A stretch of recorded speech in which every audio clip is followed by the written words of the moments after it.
Governor Punjab जो चवण है त उस्मान बौज़दार जी इस्तीफ़ा आइन के आर्टिकल 130 जो सब सेक्शन 8 जूं घुर्जूं पूरियूं नथो करे। उस्मान बौज़दार इस्तीफ़ा वज़ीर आज़म के नाले ॾिनी जेको आइनी तौर ते गलत है।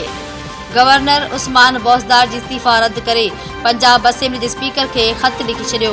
पंजाब असेंबली के स्पीकर परवेज़ इलाही खत मिलण की तस्दीक करे छॾी।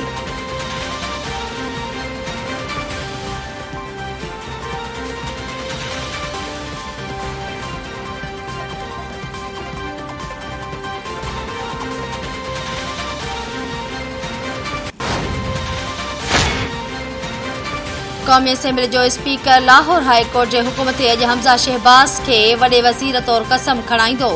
हमज़ा शहबाज कसम न खणाइण वारे मामले के लाहौर हाई कोर्ट में 3 भेरे चैलेंज किया हुयो। अदालत महफूज कयल फैसलो ॿुधाईंदे कौमी असेंबली के स्पीकर के कसम खणाइण जो हुकुम ॾेई छॾियो। हमज़ा शहबाज लाहौर हाई कोर्ट में 3 भेरो दरख्वास्त दाख़िल कई हुई। दरख्वास्त में मौक़िफ़ इख्तियार कयो वियो त लाहौर हाई कोर्ट हलफ बाबत हुक्म जारी करे चुकी है पर अदालती हुकुमन ते अमल न पियो कयो वञे। पंजाब के गवर्नर एक भेरो ॿीहर अदालती हुकुम मञण का इनकार करे छॾियो। अदालत हलफ खणण लाइ नुमाइंदो मुक़रर करे अदालत दरख्वास्त ते महफूज कयल फैसलो जारी करे छॾियो।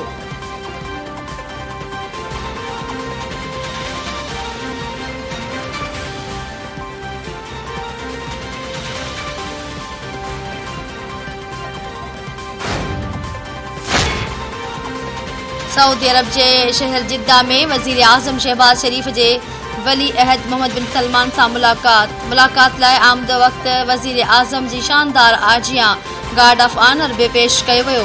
बितरफ़न लागापन इलाक़ाई और आलमी मामलन इक़्तिसादी और वापारी लागापा और सीड़पकारी वधाइण ते ॻाल्हियूं कयूं वयूं।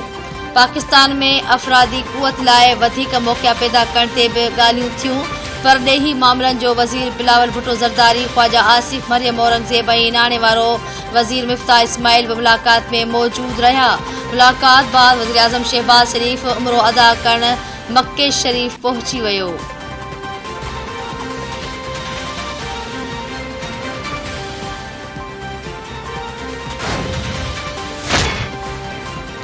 काबिल में मस्जिद अंदर बम धमाके सबब मारिजी वियलन जो अंग 66 थी वियो। धमाके जा 78 ज़ख्मी अस्पतालों में दाखिल। ख़बरू इदारन जो चवण है त धमाको इम्कानी तौर ते आपघाती हो।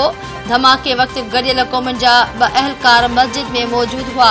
तालिबान तर्जमान जो चवण है त हमलो कंदड़न के संदन अंजाम ताईं पहुंचायो वेंदो।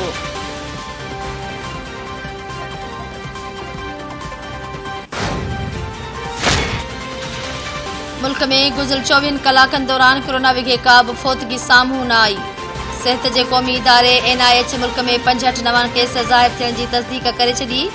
NIH मौजूद मुल्क में हाकारी केसन की शरह 0.35% रही। कोरोना सबब सॼे मुल्क में इलाज हेठि 131 मरीजन की हालत गिणती जोगी है।